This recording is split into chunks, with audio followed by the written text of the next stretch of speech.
Welcome back to Booster Therapy and a special episode of Commanding Presence. And why is it special? Why, Brett, is it a special episode?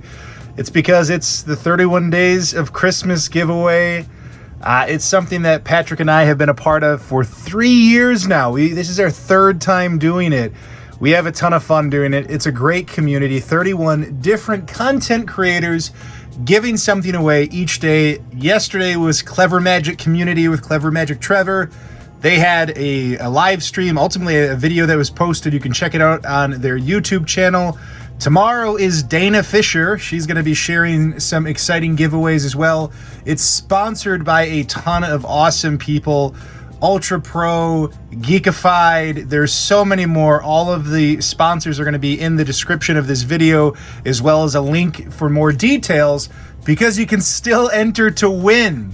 Now, you can't win today's giveaway, and today's, well, it's a full commander deck, custom commander deck with an altar done by the magical, wonderful MSJ Altars. Please check out her Instagram.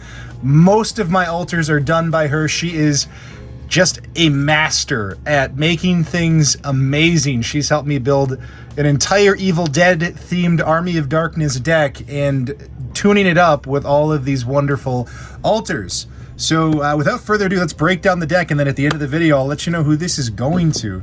So today we've got, it's a Santa Jirid Conclave Exile. Two colorless, a red, a green, and a white.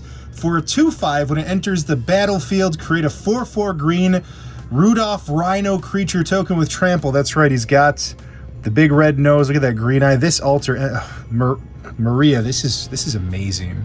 And it even shines. All right, when he attacks, populate. The token enters the battlefield tapped and attacking, so you get to populate, make more tokens. It's a token-themed deck. We're going to fill up the board with a ton of Christmas-themed fun. Really just a bunch of tokens and have fun with it. But as we do with any deck, the first thing we talk about is, of course, the ramp. And with this one, like always, you start with a Soul Ring. What would a commander deck be without a Soul Ring and without the Arcane Signet? That's right, all of these cards, remember, sleeves, deck box, it's all going to you. The Altered Jirid. Farseek, another good 2-mana ramp spell, especially when you're playing more than one color. Rampant Growth, super underrated. It's a budget-friendly ramp card in green. Gruul Signet, don't underestimate the Signets. I know they're a bit more fragile, but 2-mana ramp is fantastic. Talisman of Conviction for red or white. Feyburrow Elder, it's your budget-friendly Bloom Tender, but a little bit stronger. Cultivate, just standard ramp. Skyshroud Claim, and the Vastwood Surge. You're going to see later that we play off of the 1/1 counters. It's a lot of fun, so there's that added benefit. And it's just strictly better than Explosive Vegetation and, you know, solid ramp. Next, we're going to talk about some of the different ways we make tokens with this deck. The first one is, as long as I can get these out here and organized correctly, there we go, is the Felidar Retreat. So for 3 colorless and white, it's an enchantment that has landfall triggers. The whole first suite of token generation is going to be based on landfall. So this one, we can either make a 2/2 white cat beast creature token, or we can put a 1/1 counter and give everything vigilance, which is also fantastic. It's a very good enchantment. The Scoot Swarm, once we hit 6 lands, we're just making bunches of scoots everywhere and just going mad with the tokens. This thing makes our wide board state light up real quick. The Nesting Dragon, I love this one because landfall gives you a bunch of eggs, and what this really does for you is it builds some resiliency to board wipe. So if you can't avoid every single board wipe, but if you can't, you might as well replace the board with a bunch of 2/2 fire-breathing dragons. Rampaging Ballast, just a great, 6/6 for 6 with trample that makes a bunch of beasts. Avenger of Zendikar, one of the best in the business when it comes to token generation and advantage on landfall. Also, again, we're building a little bit off of that 1/1 counter theme, and this thing does it well. Krenko, Tin Street Kingpin, moving past the landfall. Krenko, as it attacks, it gets a 1/1 counter, so it gets bigger, and it makes a bunch of goblins, so just spraying the field full of goblins. Biogenic Ooze, I needed to find a reason to get this Christmas Ooze in the game. And, well, this does it. Christmas Ooze 2/2 that makes another 2/2 that gets 1/1 counters that you can make more 2/2s with it. It's a mana sink and it's a good one. Reese the Redeemed. I mean, arguably like the best token generation commander, but what's original about Reese? Jared can be Santa and it's just great. Reese, though, can double your tokens. It's really good. Outlaws Merriment, I love this one. I love that this is what Jared does, giving that extra access to red, letting us do some things that are a little bit different than Reese. With this one, we get to make a random creature every turn, and hopefully we've got ways to, double down on that. The Quartzwood Crasher, another new one, 6/6 trample for 5. When it deals damage, that combat damage, when any creature with trample does it, we make XX green dinosaur beast creature tokens with trample, and it just gets out of hand quick. The Blessed Sanctuary, I love that one. This prevents all non-combat damage that would be dealt to you and creatures you control. So somebody using Blasphemous Act just doesn't get it done. Doesn't get it done, doesn't win. But whenever a non-token creature enters the battlefield, we make a unicorn, a 2/2 unicorn. The Dragon Brood Mother, this one, at the beginning of each upkeep, we're going to get another dragon that we can devour with and make them really big, or we can just get tons of 1/1 flying dragons, which is also effective. The Deep Forest Hermit, 5 mana to get 4 squirrels. This thing just made me think Christmassy things, and squirrels are fun. Oketra, the Japanese version, this one, anytime we cast a creature, we get to make a 4/4 zombie warrior token. Just really effective, huge token generation, and hard to kill. Trostani Discordant, so it's mostly because it's Anthemine, and it gives us the 2/1/1 soldier tokens, which is great. But the added benefit, if somebody's playing one of those thieving Bolas decks, we just get all of our permanents back, and we just keep control of the things that are powerful for us. We don't got to share. Michaeloth, similar to the Broodmother, it comes in and it devours, so we eat some of our tokens up, but we get the added benefit of every upkeep making a ton of saplings based on the number of 1/1 counters on it. And again, we've got other ways to put 1/1 counters on it, so even if we don't devour much, we're still going to get an advantage out of this. Mimic that, if people start killing our biogenic oozes or anything else, it's just fantastic. This lets us make a token of it and get that extra value out of that token. Rootbound Defense, it protects us against a board wipe, which is great. Everything's indestructible, but it also populates. We get to make one more token from this suite of tokens we have already made. And the Wayfaring Temple, this one's power and toughness is equal to the creatures on the board, and when it deals damage, we populate. So just doubling down on that populate mechanic like Jared does, trying to get us that little bit of extra love and a little bit of extra damage in. Next, we're going to talk about a few different things that play off of 1/1 counters. The first one is the Champion of Lamholt. This one is just really good as we cast creatures, it gets a 1/1 counter, and as those 1/1 counters build up over time, we're going to get to take advantage of that by hopefully becoming virtually unblockable with our wide board state.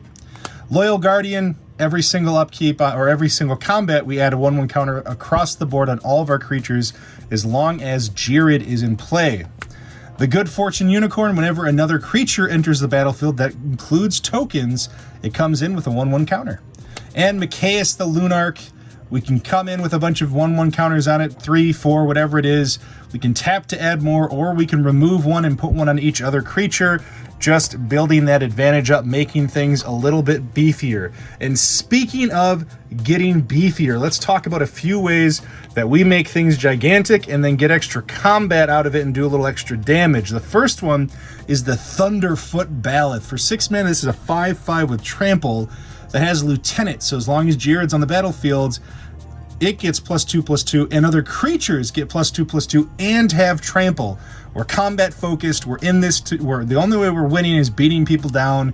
We need that trample to get over any chump blockers. We also have Ronus, got Eternal Ronus, so when this one enters the battlefield, it doubles the power of all of our creatures and lets us just kind of cut in with that massive finisher, and again, another one that's hard to kill. Overwhelming Stampede, similar to God Eternal Ronus, but bigger. Its power and toughness, and everything gets trample on top of that, equal to the greatest power, which in most cases is 4. It can get bigger than that, but often you're working off 4 or 5, and our 1/1 counter is just escalating from there. Also, one more landfall trigger, Morog, giving us extra combat steps, and also giving us that extra +1/+0 across a wide board state to cut in and beat down. And of course, the Hell Rider. We've got like 20 things attacking at once, so if we can do 20 extra damage just because of that swing, we're going to do it, and that's how we're going to beat somebody. Next, we're going to talk a little bit about our card advantage with this deck. There's a few ways that we build up our board state and find the answers we need, or, recover them. First one is Bala Ged Recovery. This one is great because it actually just fills a land slot. We cut 1 forest out of this and we get Bala Ged in here. So it's a forest if we need it early in the game. Late in the game, it's not a dead card. It lets us return any card from our graveyard to our hand. We got Luca, Coppercoat Outcast. This thing doubles twice for us. There's 2 value pieces here. One, we can exile cards and play them as long as Luca's in play, or we can exile one of our creature tokens to get one of our big beasts on the battlefield for next to nothing. It's just a high utility commander for a token deck. Court of Calling, I love that we can convoke this, but then we can tutor up any of our perfect creatures like the Lieutenant Baloth that gives everything +2/+2 and trample and lets us be that much beefier. Shamanic Revelation, again, a wide board state. Often we will have Ferocious, which is having a creature with power 4 or greater, so we'll gain 4 life for each of those as well. But this thing is going to draw us 6-7 cards and gain us an enormous amount of life often. Reap the Past, criminally underrated, criminally undervalued. This card is so good. Dump X in, get X back from your graveyard is nuts.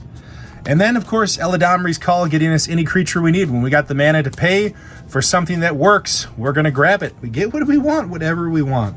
Next, we're going to talk about a few removal spells with this deck. The first one, of course, is Nature's Claim.